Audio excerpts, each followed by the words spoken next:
Hi, scholars. This week we're going to talk about lifelong pursuits or lifelong activities. A lot of times, what people will commonly refer to these as are recreational activities. Obviously, it's something that you want to sustain for the entire lifetime, and it doesn't matter what age you are. If you're young, if you're middle aged, if you're older, you can always engage in these types of activities. So, again, I entitled it lifelong activities, but in true essence, a lot of people will call them lifetime pursuits or recreational activities.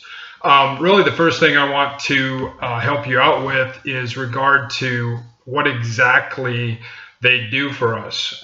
Really, it's an activity that you derive pleasure from, or you simply do it for the enjoyment. It doesn't necessarily give you a true fitness component, but at the same time, it does give you some residual fitness components, as well as it helps to alleviate stress and do a lot of things that involve, kind of your mental or cognitive state. So it does help to kind of get you away from what may be stressing you in life, and it gives you an opportunity to just kind of let your mind be quiet for a while, and it doesn't really involve a lot of thinking other than the fact of, just doing the activity that you're doing.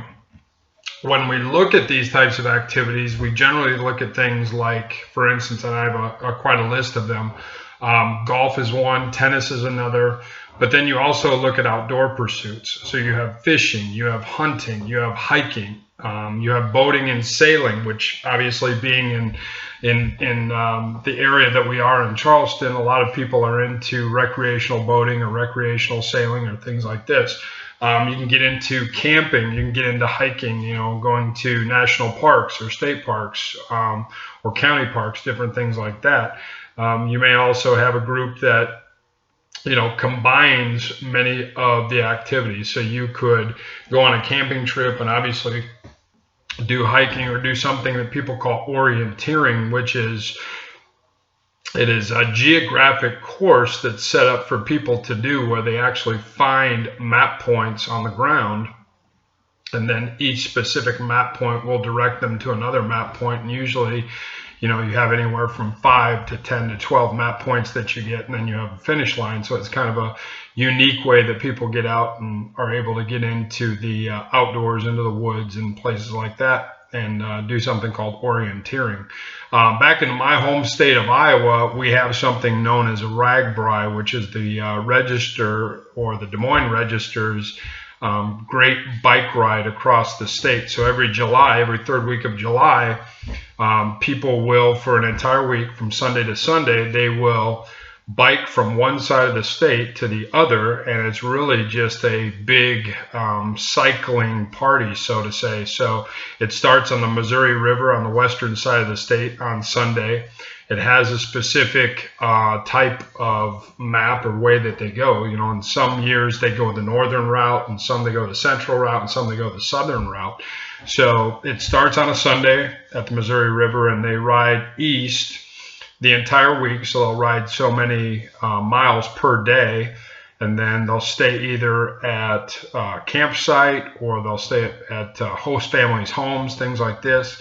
And it's really something that brings a lot of people into small communities in Iowa and generates income for the town, and it also gives them a little event for a day or for an evening. So that's just something that it's a recreational activity. It is a lifelong pursuit, because obviously cycling is something you can do at any age, if you're young, middle-aged, or old.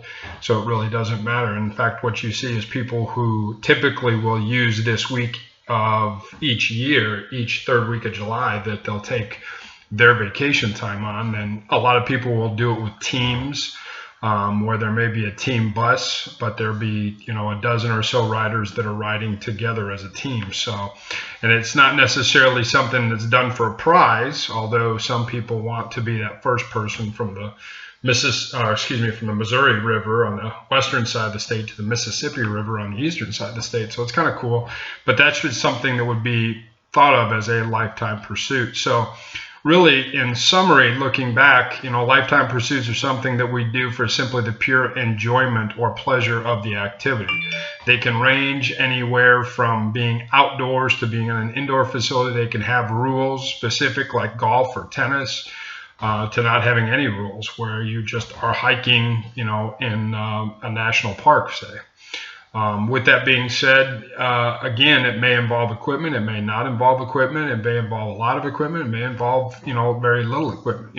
In the sport of golf, obviously, a set of golf clubs and shoes and everything that goes along with that, versus something like going camping that involves, depending on if you want to stay in a camper or a tent, or whether you stay out in the under the stars type of deal. So with that being said, it's just something that we do for recreation, something that we do for enjoyment and the pure pleasure of the activity. The rest of this week, again, I will pose questions as to this type of activity, but really it's something that you should keep in mind to always have as kind of part of your personal fitness plan, because it does give you a lot of residual effect. It helps you with stress. It gives you enjoyment. It gives you time to spend with family or friends. It gives you time in reflection. It gives you time to just be able to get away from the sometimes monotony of life a little bit. So with that being said, I hope all of you are continuing to stay safe. I hope you're continuing to stay healthy. I hope you're continuing to stay active. I do get quite a bit of good feedback from a lot of you about how you continue to stay engaged in activity and things like that. And obviously, as it's continuing to warm up, it gives you an opportunity to get outside and do a little bit more versus just being shut in the house.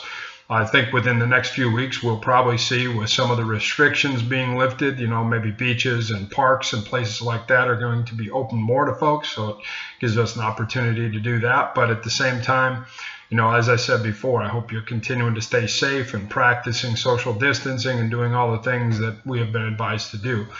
I know that, we say this day after day after day, and they look at the statistics of what is happening, throughout our country, but just understand and know this: at some point, this too will pass, and we will get past this, and we will be better because of it. So my best to you and your family. I look forward at the point where we're back to see one another again. Perhaps it's in the fall, perhaps it's later in the summer, particularly if you're going to be involved with our strength and conditioning program or getting prepared for fall sports like some of you will with me this summer. But with that being said, I will, as a last note, I will have your quiz grades back to you sometime this week, and you'll be able to see those. Most of you did very well, so it shouldn't be of any surprise to you that most of you got a perfect score.